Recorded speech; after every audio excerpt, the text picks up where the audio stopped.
Assalamualaikum warahmatullahi ta'ala wabarakatuh. Waalaikumsalam. Alhamdulillah wassalatu wassalamu ala Rasulillah Muhammad ibn Abdillah wa ala alihi wa ashabihi wa tabi'in wa man walah, amma ba'd. Kembali pada detik sekarang ini kita mendapatkan al-khususiyat minallah subhanahu wa ta'ala, keistimewaan daripada Allah subhanahu wa ta'ala lewat ia masukkan ke dalam hati kita cahaya hidayah, cahaya taufik, petunjuk dan pertolongan dari Allah subhanahu wa ta'ala, sehingga kita sama-sama kembali dapat memanfaatkan umur, kesempatan, kesehatan di dalam menimba dan menuntut akan ilmu agama. Salawat dan salam semoga pula selalu tercurah dan terlimpah keharibaan junjungan kita Nabi besar Muhammad sallallahu alaihi wasallam, yang mana kembali kita meneruskan pelajaran menimba dan mengambil ilmu agama yang merupakan warisan dari manusia yang paling mulia, lewat daripada membaca kitab terjemah Asrarus Shalah min iddati kutubil mu'tamadah yang disusun dan dihimpunkan oleh al-alim al-allamah Syekh Abdurrahman Siddiq bin Muhammad Afif al-Banjari rahimahullahu ta'ala wa nafa'ana bihi wa bi ulumihi fid daraini amin. Di halaman yang ke-6 daripada ini kitab masih membicarakan tentang bagaimana cara kita menyempurnakan akan daripada rukun-rukun sembahyang. Artinya bukan sekedar mengerjakan tapi menyempurnakan rukun dan syarat sah sembahyang. Yang ke-12 daripada urutan yang ada di dalam kitab adalah duduk keren. Yang ke-12 yang kita sempurnakan adalah duduk. Kan di antara rukun sembahyang ada istilahnya duduk antara dua sujud. Ya. Karena sabda Nabi sallallahu alaihi wasallam, atau bisa juga kan jika kita duduk tasyahud akhir, bisa juga diistilahkan yang demikian, ya, istilah kata duduk, menyempurnakan duduknya. Karena sabda Nabi sallallahu alaihi wasallam, "Idza rafa'a ar-rajulu ra'sahu min akhiris sajdati wa qa'ada qadra tasyahhudi faqad tammat salatuh." Artinya apabila mengangkatkan seorang laki-laki akan kepalanya daripada sujud dan duduk ia sekedar membaca tahiyat, maka sanya sempurnalah sembahyangnya. Maksudnya untuk mendapatkan kesempurnaan jika kita sembahyang itu di antara kita rukunnya adalah kita duduk seperti baik duduk antara dua sujud, yalah, atau kita masuk juga kategori seperti kita dalam rukun kan tasyahud akhir, yalah, tasyahud akhirnya kemudian kita duduk pada tasyahud akhirnya. Nah, dan bisa juga maknanya kan seseorang ketika sujud yang kedua pada rakaat yang pertama misalnya, ialah dia kan mau langsung berdiri. Nah, itu juga disunatkan dia duduk istirahat sebentar, ya. Misalnya sujud yang kedua, kita akan jadi begini. Nah, kita bikin contoh. Kan ketika sujud yang kedua, kita bangkit. Allah. Nah, kita duduk sebentar. Allahu Akbar. Hanya naik ya. Tidak langsung. Kalau langsung boleh aja, tapi untuk kesempurnaannya itu kita disunatkan duduk sebentar, duduk istirahat.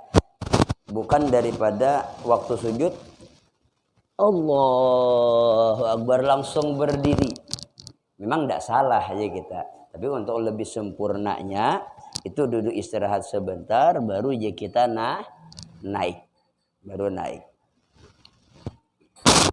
Ini diantara untuk menyempurnakan karena Nabi izar rafa ar-rajulu ra'sahu apabila mengangkat seorang laki-laki akan kepalanya dari sujud kita yang terakhir wa qa'ada qadrat tasyahhuda dan dia duduk sekedar membaca kita tasyahud faqad tammat salatuh maka sempurnalah kita akan sembahyangnya.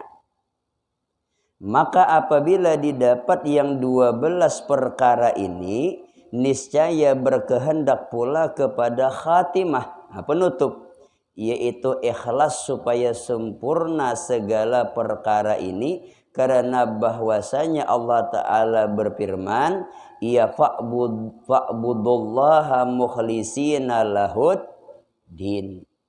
Nah, artinya maka sembahlah oleh kamu akan Allah Ta'ala hal keadaan kamu ikhlas baginya pada mengerjakan agama itu. Artinya untuk menyempurnakan rukunnya, artikan rukun sembahyang kan kita tasyahud, kemudian salam ya lah yang paling akhir kan setelah baca tasyahud akhir salam. Tapi tasyahud itu dibaca ketika duduk. Nah kemudian kata beliau untuk menyempurnakan yang demikian itu harus kita ditutup dengan ikhlas. Maksud ditutup dengan ikhlas itu supaya ketika sempurna semua tata cara dalam sembahyang, misalnya takbiratul ihramnya bagus, niatnya bagus, bacaan Fatihahnya bagus, rukuknya bagus, kemudian i'tidalnya bagus, sujudnya bagus, duduk antara sujudnya bagus, kemudian duduk tasyahudnya bagus, salamnya bagus, tapi kada ikhlas, rusak semuanya aja kita. Haba'am mansura. Itu seperti ya tadi kita ibarat kayak debu itu karena tiap angin hilang desabarataan. Jadi harus kata beliau ditutup dengan ikhlas. Maksud kalimat ditutup ini maknanya dari awal kita sudah niat karena Allah sampai akhir niat karena Allah. Bukan berarti penutup ikhlas berarti imbas salam hanya ikhlas. Enggak ya kita. Jadi dari awal sampai akhir harus ikhlas. Fa'budullaha mukhlisina lahuddin. Maka sembahlah oleh kamu akan Allah Ta'ala hal keadaan kamu ikhlas baginya pada mengerjakan agama. Artinya dalam segala hal. Kan mengerjakan agama. Baik sembahyang, puasa, sedekah, menolong orang lain, meringankan beban dan lain sebagainya yang di dalamnya ada nilai ibadah harus ikhlas. Apapun jenisnya yang di dalamnya ada nilai ibadah. Sekalipun zahirnya pekerjaan dunia, tapi bila ada di dalamnya nilai ibadah harus ikhlas. Makanya ada istilah kata, ada sesuatu itu pun zahirnya ibadah, tapi hakikatnya dunia. Ada juga zahirnya dunia, hakikatnya ibadah. Kayak kita misalnya sebagai seorang guru, mengajar, ngisi majelis ta'lim, kan ibadah ya lah. Tapi kalau niat mengumpulkan harta benda dunia, niat mencari dimuliakan, mencari sanjungan, berarti hukumnya ya kosong nilai ibadahnya. Kemudian sebaliknya, sekalipun zahirnya kita mengerjakan pekerjaan dunia, istilah misalnya kita berusaha mencari iwaka ke darat ya lah, atau kita bertukangan, atau kita ke kantor misalnya, atau kita begawi malam hari seumpamanya ya lah. Apapun jenis pekerjaan kita dalam mencari rezeki dunia, zahirnya dunia, tapi bila niatnya aja kita karena Allah, mencari yang halal, menjaga diri dari yang haram, supaya jangan mengambil hak yang bukan milik kita, hukumnya ibadah. Sekalipun zahirnya perkara dunia. Jadi oleh karena itu harus ikhlas, kata beliau. Kemudian syahdan, bermula ilmu itu maka kesempurnaannya itu atas 3 perkara. Artinya untuk mendapatkan ilmu yang sempurna dalam artian pas, dalam artian bujur, dalam artian benar. Pertama, bahwasanya ia mengenal ia akan fardu daripada sunat, karena bahwasanya sembahyang tiada sah ia melainkan dengan dia. Kan termasuk ya kita syarat sah sembahyang. Kita harus mengetahui, kita harus tahu di antara syarat sah sembahyang. Artinya ilmu kita harus sempurna tentang cara sembahyang. Kita harus tahu mana rukun sembahyang, mana sunat sembahyang. Bila kada tahu yang demikian, ini bisa-bisa nanti merusak, ya. Bisa-bisa merusak. Memang belum tentu pasti rusak. Saya bisa-bisa merusak. Supaya kau bedakan, oh ini rukun, ini sunnah. Kalau kau pengen ditakuni orang, misalnya jurang kunut itu napa baca doa kunut, wah itu rukun guru aja. Itu tidak jadi masalah, Bian. Kalau yang sunat dikatakan rukun itu tidak jadi masalah, kada merusak dalam sembahyang. Kenapa jadi kada merusak? Kalau inya mengatakan itu rukun, otomatis inya pasti menggawi. Nang sunat dinaikkannya ke rukun. Yang bahaya ini kebalikannya. Baca Fatihah rukun apa sunat? Oh sunat walaya. Atau betul biar sembahyangnya langsung. Yang rukun dipadahakannya sunat. Yang derajatnya di atas diturunakannya ke bawah. Ini merusak. Nah, duduk antara dusun apa? Itu boleh hai tertinggal kada bapak nah. Kada sabi. Itu merusak kena. Kalau semua sunat dipadahakannya rukun tidak merusak. Karena apa? Karena menaikkan yang rendah diangkatnya ke atas. Dan inya pasti menggawi. Jadi yang sunat dikatakan rukun tidak salah. Tidak merusak. Sekalipun salah. Ya lah. Tapi kalau yang rukun dikatakan sunat, nah ini merusak lawan sembahyang. Batal sembahyangnya. Tapi gurunya tetapkan digawinya. Tidak. Keyakinannya, keilmuannya itu sudah salah dah. Bujur pun belum meyakini guru itu Fatihah sunat. Tapi tetap ilmu baca. Tidak tetap. Kayak keilmuan yang keliru itu merusak, Bin. Karena sewaktu-waktu bisa ditinggalnya, kena. Sewaktu-waktu bisa ditinggalnya. Jadi kita harus mengenal akan fardu daripada sunat karena bahwasanya sembahyang tiada sah ia melainkan dengan dia. Kita harus tahu supaya kau memilah-milah. Dan yang kedua, bahwa mengenal ia akan barang yang ada pada wudu dan sembahyang daripada fardu dan sunat, maka bahwasanya yang demikian itu daripada kesempurnaan sembahyang. Jadi sama, masalah wudu juga sama, Bin. Harus tahu mana rukun wudu, mana sunnah wudu. Basuh telinga rukun apa sunnah? Harus dibasuh guru ya. Pokoknya bila ada tertinggal lo kada sahaya susunannya yang basuh kepala. Kita bahari kekanakan gitu loh. Yang penting bila basuh betul sembok kepala basuh telinga. Seakan-akan bilang wajib sudah ya lah. Padahal sunnah. Kenapa tadi tertinggal telinga kada sah basuh ya lah. Itu bahari kekanakan kada basuh telinga lah kada sah basuh aja wudu aja. Padahal kada apa-apa. Nah, jadi basuh telinga sunnah. Tapi sekalipun sunnah, jangan dianggap enteng. Tetap harus dikerjakan. Makanya bagus kita tuh cara mendidik anak-anak kita munyakawa sunnah itu kita tetap dianjurkan biar. Ayo basuh telinga, jangan sampai tertinggal kada sah kita sembahyangnya. Biar jadi dulu tahap pertama mendidik anak-anak. Karena bilanya sudah terbiasa menggawi, biar dipadakan sunnah kada meninggal laginya. Kedusahakin bah kada apa-apa juga sah aja kita. Roh sampai ke Tuhan tinggalnya basuh telinga biar. Jadi harus. Makanya kenapa pian di daerah Tarim di Hadramaut banyak auliyanya, banyak kekasih Allah Subhanahu wa taala karena mereka mendidik anak-anak mereka, mereka menjauhkan anak mereka dari yang makruh sebagaimana menjauhkan mereka dari yang haram. Jadi bahasa kitanya tuh nang makruh aja. Ayo hati-hati jangan menggawe makruh, dosa kenal kena menggawe. Kan makruh aja disuruh meninggalkan. Seakan-akan ditakutani sama jangan tagawi nang harap. Sawat nang makruh begitu mereka menjauhkan anak-anak mereka apalagi dari yang haram. Jadi nang makruh aja sih kami kada tahu apalagi nang haram. Amun kita kada apa-apa jua aja makruh kada aja haram.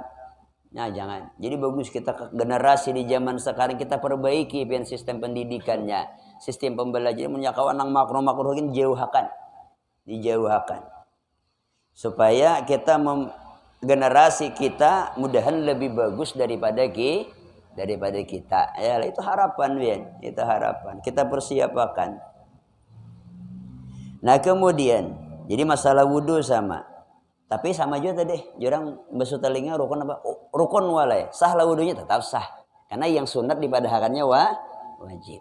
Basuh muka bang sunat batal dah wudunya biar nang rukun dipadahakan sunat ya lah. Dan yang ketiga bahwa mengenal ia akan tipu daya syaitan maka mengambil ia pada memerangi akan dia dengan bersungguh-sungguh. Ini juga pengetahuan yang harus disempurnakan ya Sidin. Kan pengetahuan yang harus disempurnakan 3 tadi Sidin. Pertama masalah nang sembahyang. Harus tahu mana fardu, mana sunat. Harus dia pilah-pilah aja kita supaya pinandu. Ini fardu, ini sunat. Kemudian pengetahuan yang kedua berkaitan dengan masalah wudu.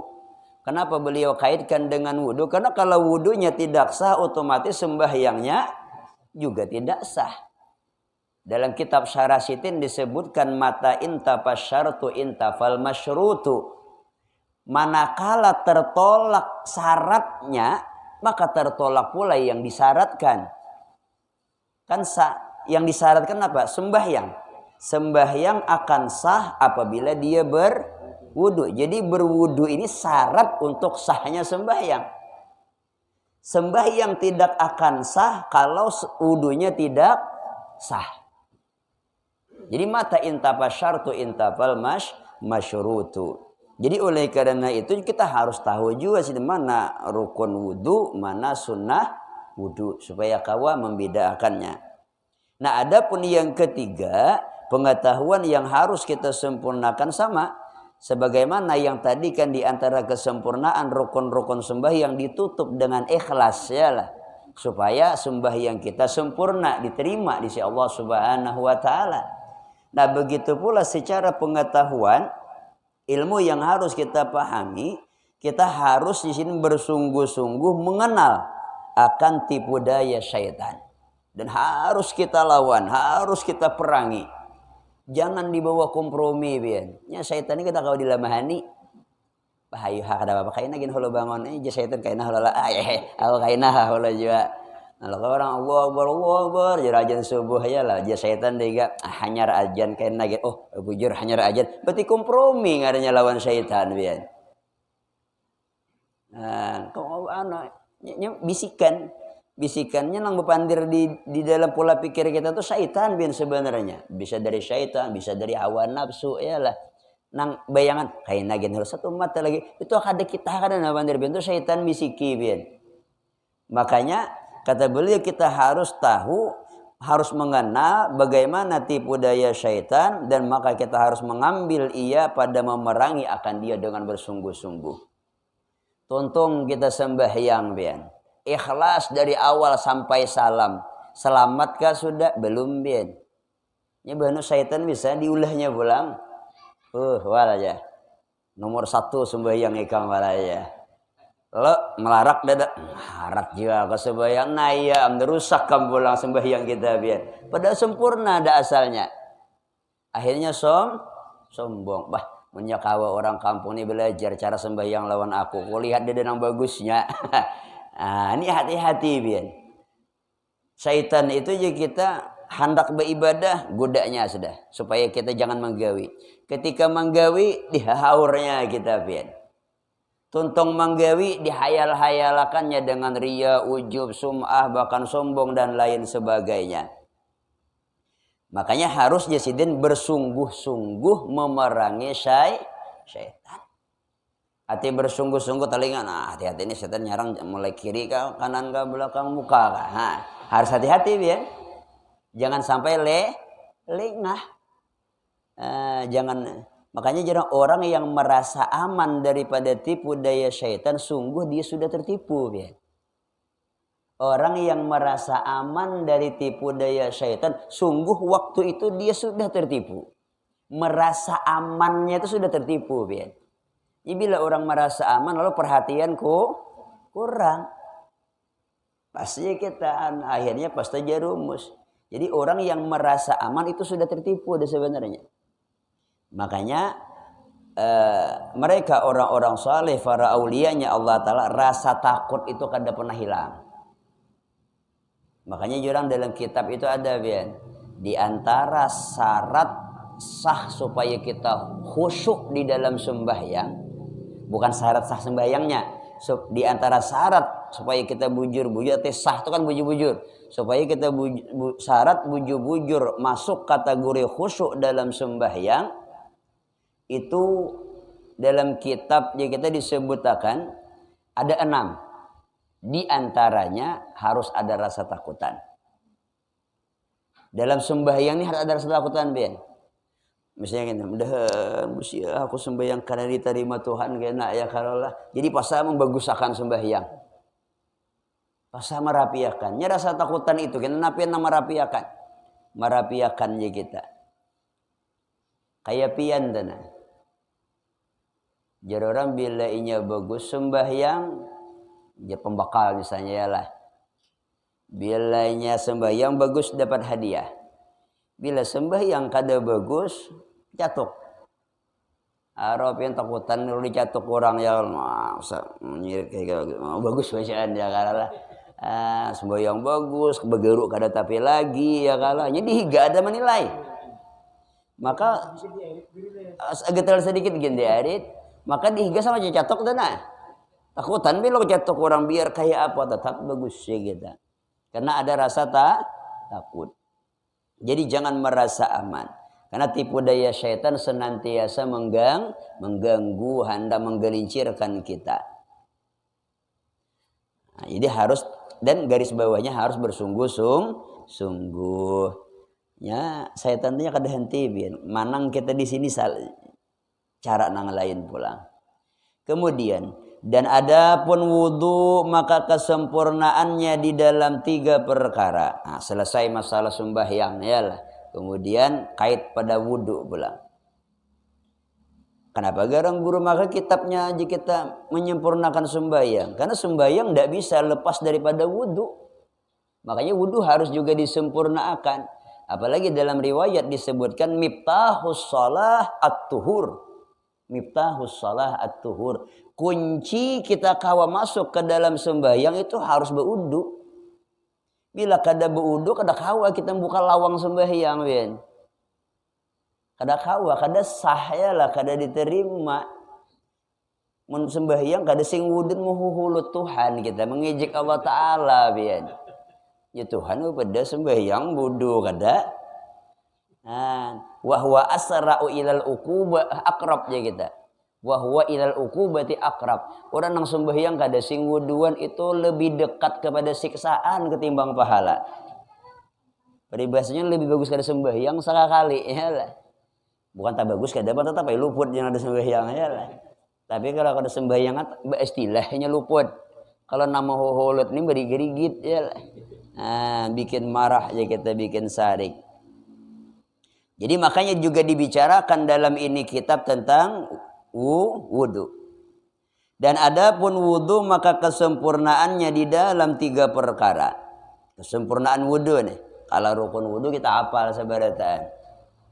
Pertama, bahwa engkau sucikan hatimu daripada tipu daya dan dengki dan khianat. Jadi berwudu itu harus hati bersih juga, Bian.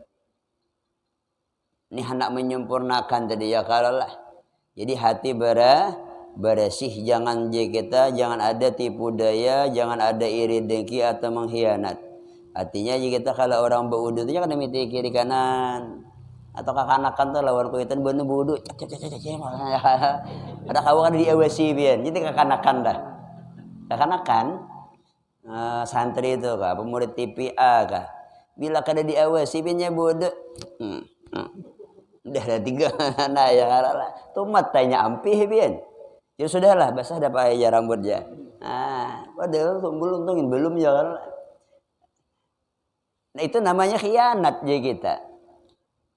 Ini namanya menipu, bukan menipu orang lain tapi menipu dirinya sendiri. Jadi maksudnya itu ya kita sempurnakan ya kita, hati kita siap untuk mensucikan diri. Kenapa? Karena fungsi wudu itu kan menyucikan diri supaya akan bertemu dengan Allah Subhanahu wa taala lewat sembahyang. Bukan bertemu nang wajah itu kada aja kita bahana. Artinya akan berbicara dengan Allah lewat sembahyang. Karena dalam riwayat itu kan ada bila seseorang itu ingin berpandir lawan Tuhan, inya nang memandiri Tuhan, masuk dalam sembahyang, inya nang memandiri Tuhan. Tapi kalau dia ingin Tuhan yang memandirinya, itu baca Al-Quran. Ya lah. Kalau baca Al-Quran, Allah yang memandiri kita. Kalau dalam sembahyang, kita yang memandiri Allah Subhanahu wa ta'ala. Jadi harus suci, harus bersih, jangan ada tipu daya, artinya jangan mengakal dalam sembahyang, ya lah, dalam berwudu. Nah kemudian, dan yang kedua, engkau sucikan badan daripada segala dosa. Daripada maksiat ya lah. Daripada maksiat zahir. Makanya kan fungsi daripada wudu kan dalam hadis Nabi itu ada. Bilanya waktu membasuh muha semua dosa yang ada di wajahnya gugur ikut daripada titiknya banyu wudu ya lah. Titik daripada banyu wudu. Tapi jangan juga diulah alasan, berarti boleh aja lo mencuci mata bau bersih karena bawa wudu bersih pulang, enggak boleh yang diulah alasan. Makanya Syekh kita Abdurrahman Siddiq beliau menerangkan, artinya sebelum berwudu sudah bersihakan hulu mata kita, jaga ya lah. Jangan dijadikan berwudu alat membersihi mata. Jangan dijadikan berwudu membersihi telinga. Sebenarnya mata kita dibersihkan lebih dulu. Telinga kita disucikan dulu dari mendengar nang kada baik. Mata dari melihat yang dilarang oleh Allah Subhanahu wa taala. Kaki dibersihkan dari mendatangi tempat yang tidak diridai oleh Allah Subhanahu wa taala. Yalah, bersihkan lebih dulu. Lalu adapun fungsi wudu itu lalu sifatnya itu kita mencemarlangkan aja lagi. Ampun kita ya membersihi itu deh. Apalagi hadis Nabi ya kalau ada pokoknya guguran basuh tangan nang najis apa dosa nang di tangan gugurannya. Lalu kada mencemarlangakan aja bisa dah bersih pulang. Karena tagawi pulang bersih pulang kada aja kita. Jadi untuk kesempurnaan wudu bersihi dulu. Dalam artian jangan menggawi dosa zahir atau baik dari mata, telinga, mulut, tangan, kaki dan lain sebagainya. Supaya wudu kita sempurna. Lalu kan sudah bersih, tambahi wudu lalu lebih bersih lagi. Lalu cemerlang.